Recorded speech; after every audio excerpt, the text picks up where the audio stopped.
channel. So for today's video, I've been talking about this for a while. I've been like, I'm going to make an essentials video, and I just haven't made one, partially because I got Invisalign last week and I have a lisp and it makes me feel self-conscious. So this video is going to be talking about all of the things that I use for face-ups, things that I recommend for face-ups, my tried and true face-up thanks. So if you guys want me to do another one of these videos, like a basics of other stuff that I use in customizing, I can definitely do that. But for today's video, we're just going to talk about face-up stuff. So I'm going to get right into it because I'm going to try not to ramble, even though I'm probably going to. First thing I want to talk about is Mr. Super Clear. I feel like I have a full one somewhere, but I don't know where it is, so that's not great. But this one's almost empty. Mr. Super Clear is a sealant, and it is the sealant that I use to spray on my dolls to get a paper-like finish so that I can draw and blush them. I only use Mr. Super Clear when it comes to sealant.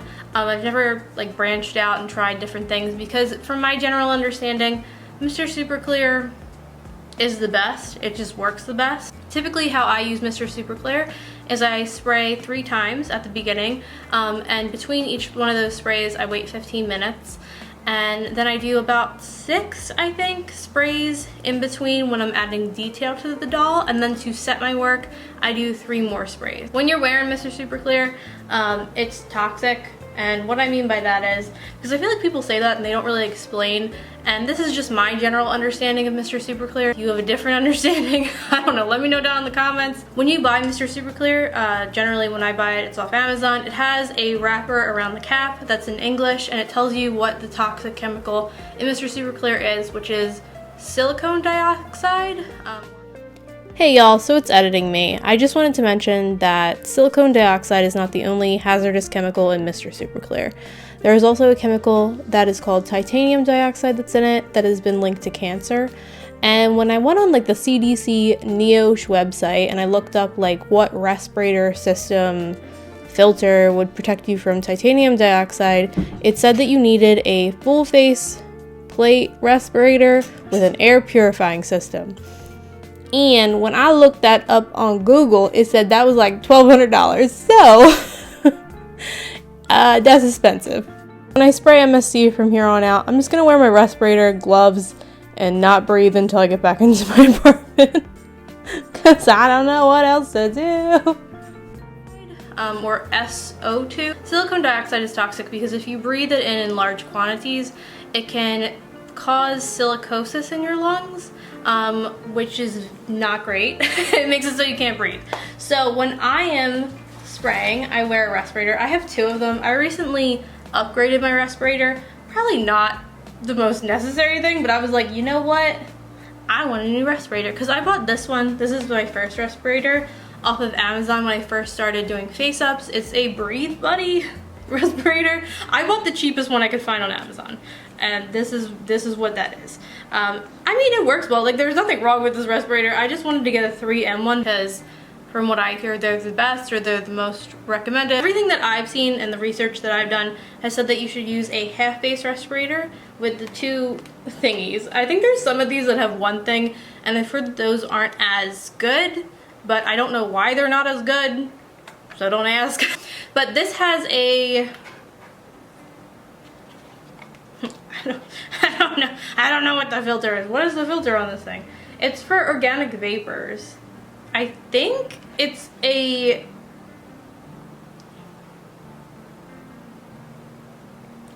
P95 or an N95 one. I'm not sure. I know this is the one that I upgraded it to. So this is a 3M one. This is kind of overkill. I don't know. I just wanted a like full face helmet respirator. And this one has the full like, you know, thing over your whole face. When you are spraying Mr. Super Clear, it is recommended to wear goggles, which I was wearing when I was like safety goggles when I was spraying this, and then to wear gloves. That's what I do when I spray it. Well, now I don't wear goggles. I just put this thing on my head. And this has P100 filters in it. When I was looking at the recommended filters for protecting yourself from silicone dioxide, it said that you could use P100 or whatever the heck is this one. I think it's either P95 or N95. I don't know which one. It's for organic vapors. That's according to the knowwww safety thing. So that's what I use to protect myself when I'm spraying MSC. Typically when you work on doll faces, you use watercolor pencils or pastels. I'm gonna go over the watercolor pencils that I use. There's a couple of them, so give me a second. Okay, so these and a couple of these, I have like lone watercolor pencils in here that I've bought individually when I've gone to Blick, but these are the main watercolor pencils that I use. So I use Arteje. This is the 120 count. I use Faber-Castell, which is this pack. It's like a 24 pack of Faber-Castell. And then these are Derwent. I like these all for different reasons, and I use them all for different reasons. My favorite watercolor pencils are the Derwent watercolor pencils, not the Inktense watercolor pencils. A lot of people like those, but these ones are my favorite, and they're just the normal watercolor pencils.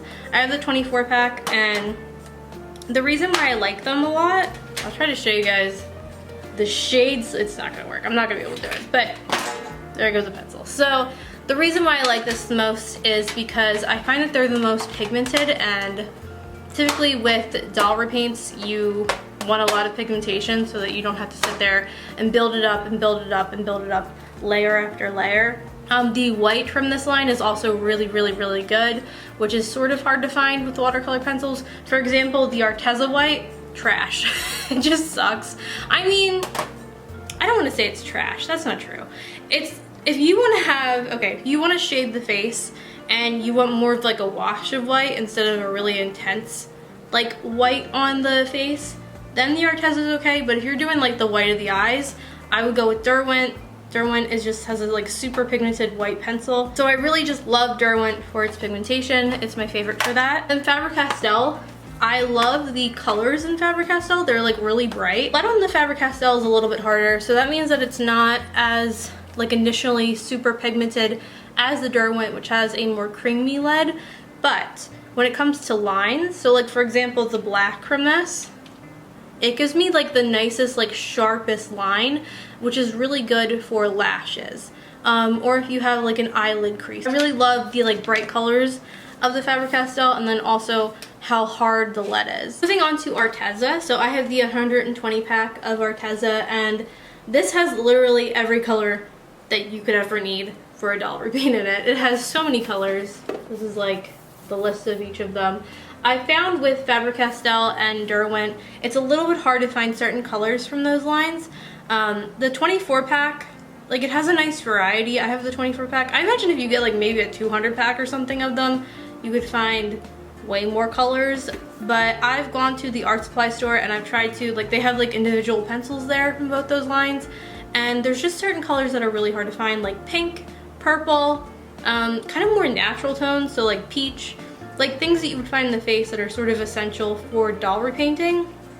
I found is sort of hard to find from those two lines, and because of that, this Arteje pack has kind of been just really awesome for me because it literally has everything. There's everything in here that you could possibly want, and then more. Like they have like weird kind of metallic colors in here.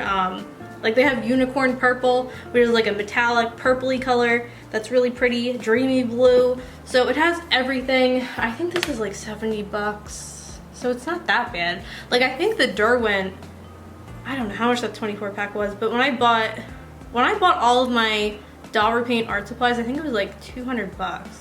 So I really like Arteje for its selection. I would say the formula is similar to Faber-Castell, but the lead isn't as hard. But it's, I mean, it's pretty much as pigmented as the Faber-Castell.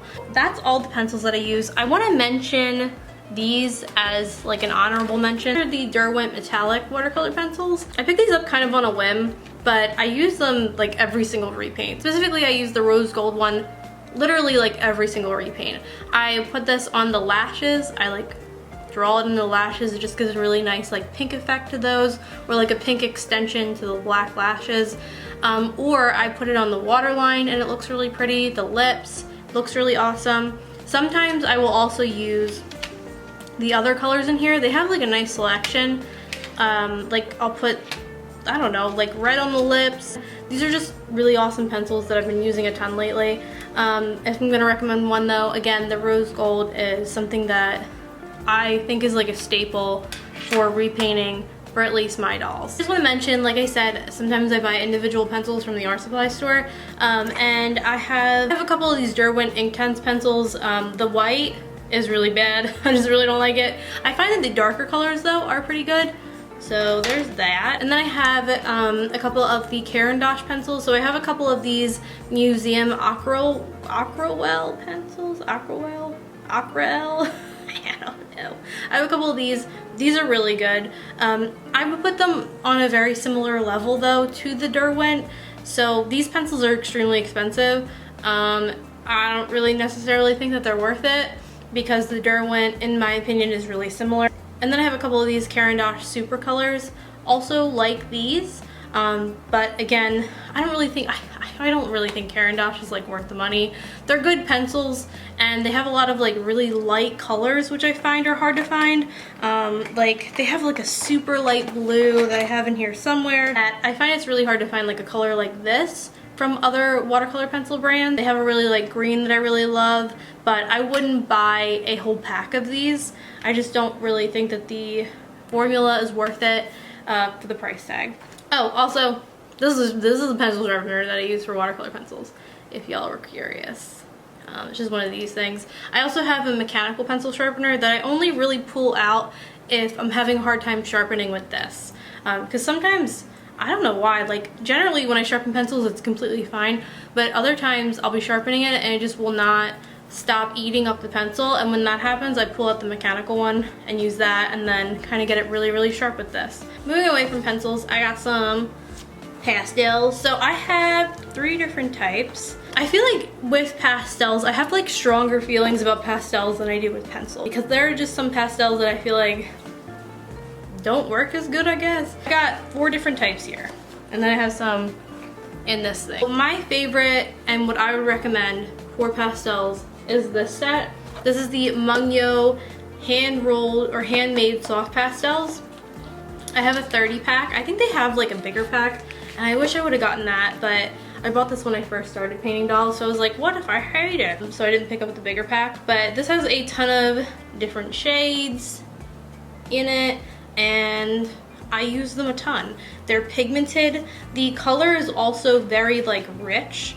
So like when it lays down pigmented. It doesn't lay down like transparent at all. The colors are really pretty and vibrant. And I just absolutely love the Mungyo hand-rolled pastels. Also, if you were wondering, I feel like with doll repainting, like everybody like hypes those Mungyo pastels up, and there is a reason. I think that they're really good. They're just like, they have like a stronger color than these two right here that I'm going to talk about in a minute. Also, pan pastels, really, really good, really pigmented. Pan pastels though, I've always bought these individually.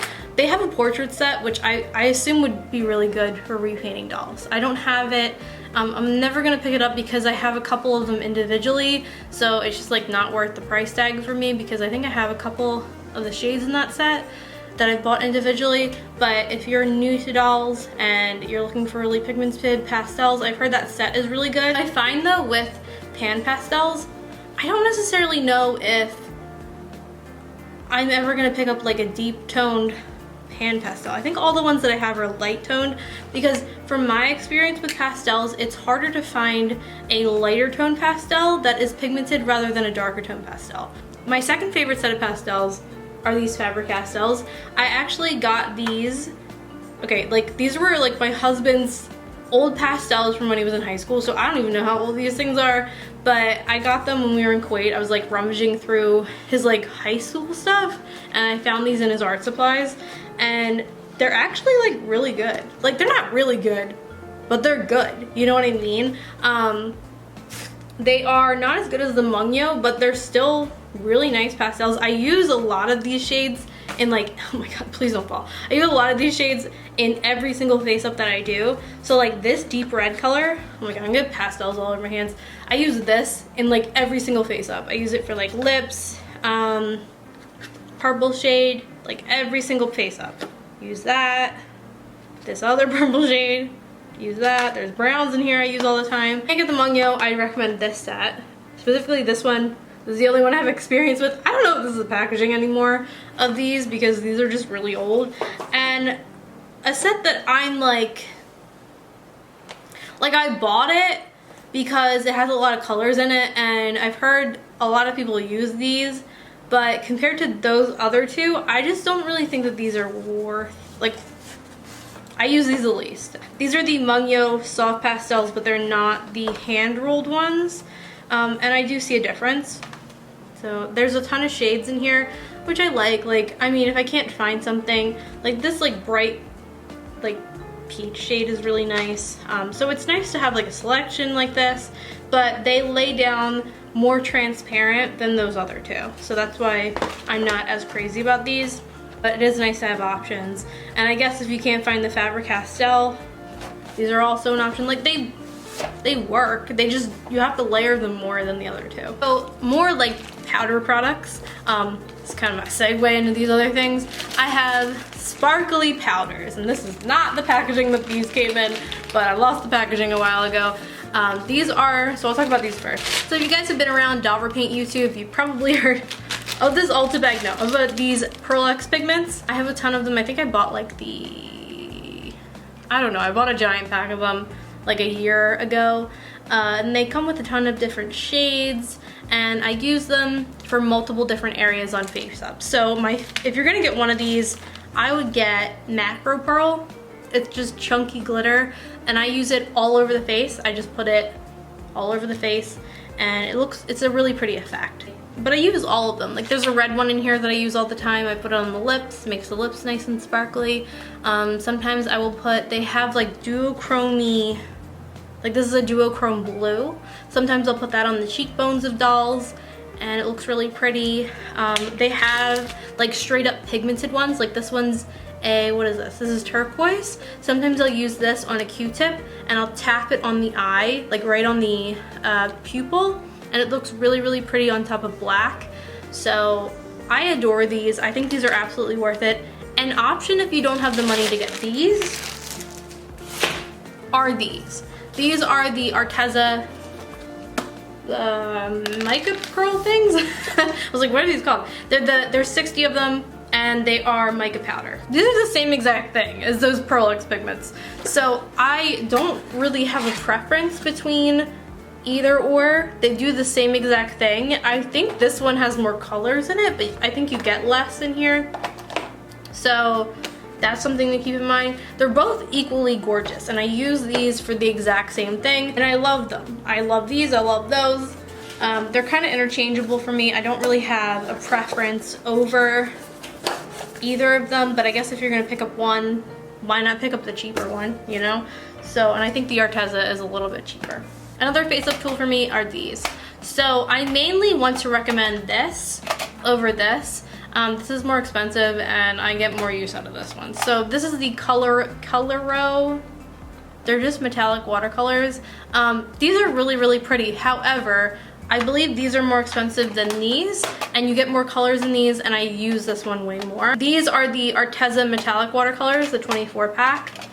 I'll show you guys them. You can see from the palette, it just gets a ton of use, and there's all different kinds of colors, which is mainly why I grabbed for this more than I grabbed for the Coloro one. These are just as pigmented as those. It's like the same thing. It is literally the same thing, except for this has more colors, so that's why I grabbed for this one more, and I think this one's cheaper.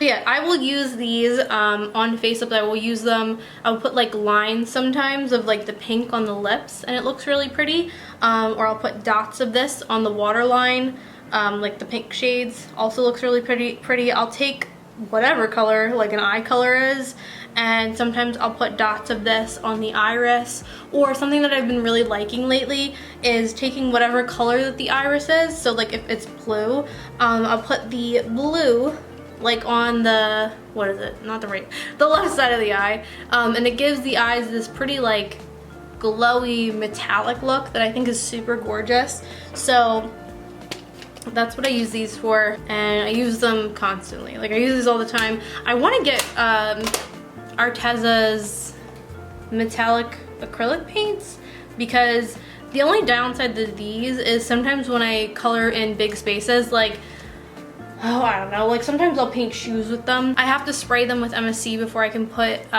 varnish on top, because like matte varnish or glossy varnish, because it reactivates the watercolor. So I want to pick up their metallic acrylics, because then that won't get reactivated. This is just a mention, but for face ups, for the lips, and some people use gloss on the eyes.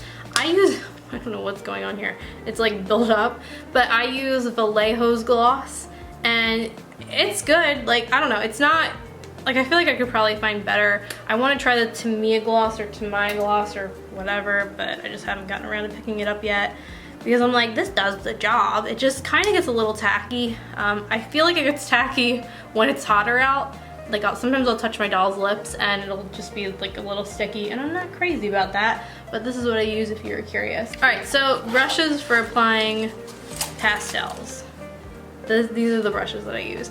These are all makeup brushes. I also use some erasers that are in here. Oh, any kind of muted eraser, by the way, is pretty essential for doing face ups. Also, I like this tiny eraser. It's just really tiny, so it gets in like areas and it doesn't erase all the eye details. If you just want to erase a tiny spot, it's pretty useful. It's a Mono Zero eraser, but you could probably just type in like tiny retractable eraser in Amazon and find it. For brushes, for applying pastels, I have all of these. Most of these, I mean, I think like all of these are eye brushes.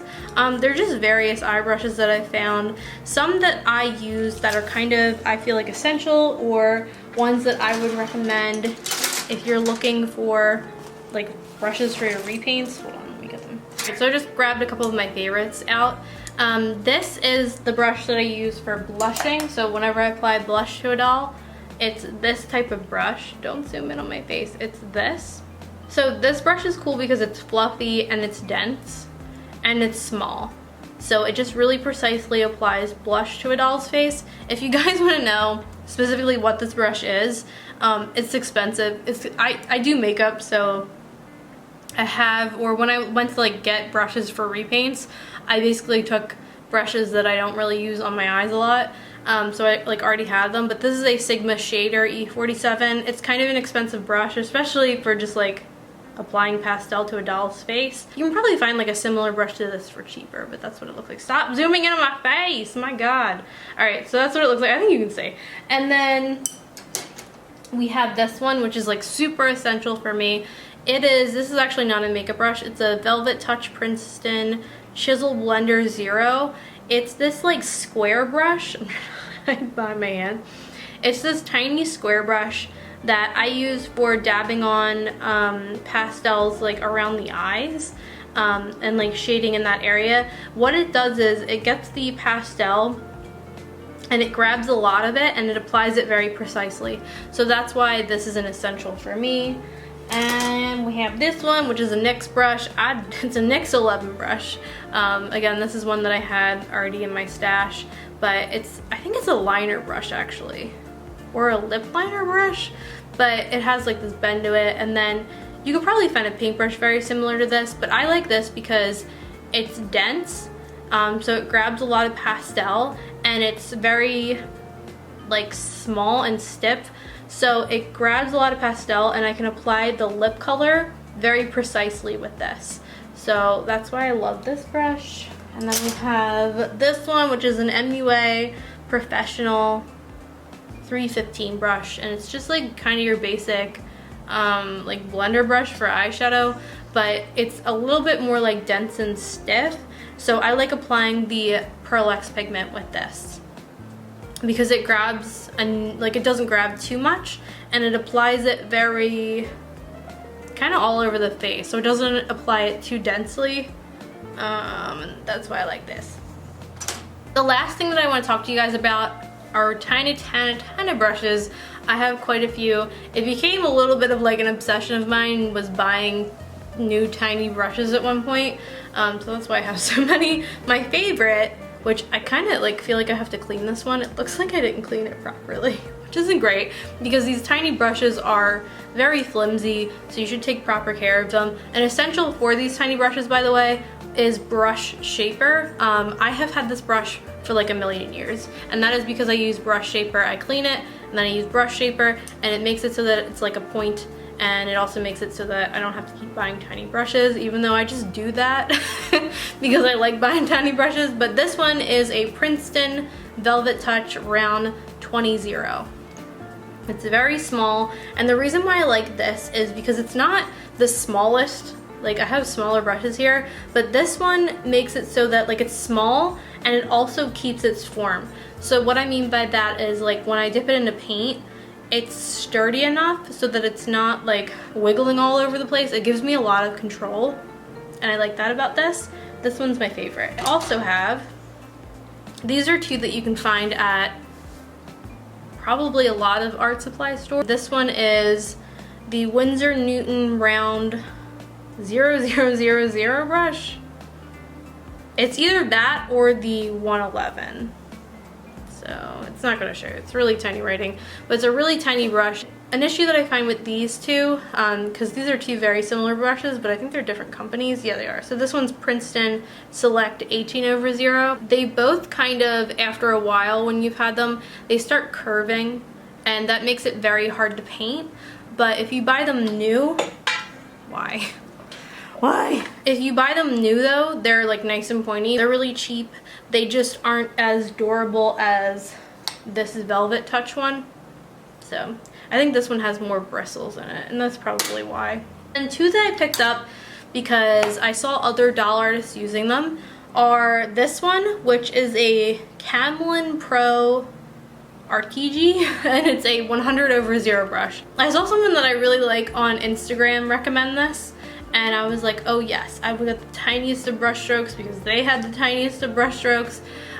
This brush is like so flimsy. This one's probably my least favorite because it's very, very hard to control. It like barely has any bristles in here, which is kind of common with these tiny brushes, but it's also just like not sturdy at all. Like, it bends so easily, so that makes it so that when I go in with the highlight or anything, it's extremely hard to control. So this is probably the one that I recommend the least, but you can get extremely tiny lines with it. You just can't control where you're putting those lines. The last brush that I have here is Wargamer the Psycho. It's an army painter brush, and it's for miniatures. This one is stiffer than that arteje 100/0 brush, but it's harder to control than the like Velvet Touch or the Princeton one. So, but it's still like okay. Like, sometimes I reach for it, and it's an extremely tiny brush. So if you guys are just looking for tiny brushes, you might like it better than I do. Alright, so that's pretty much everything. I'm gonna go like this video if you like this video, subscribe, makes me happy, and I hope you guys are having a beautiful day. Bye!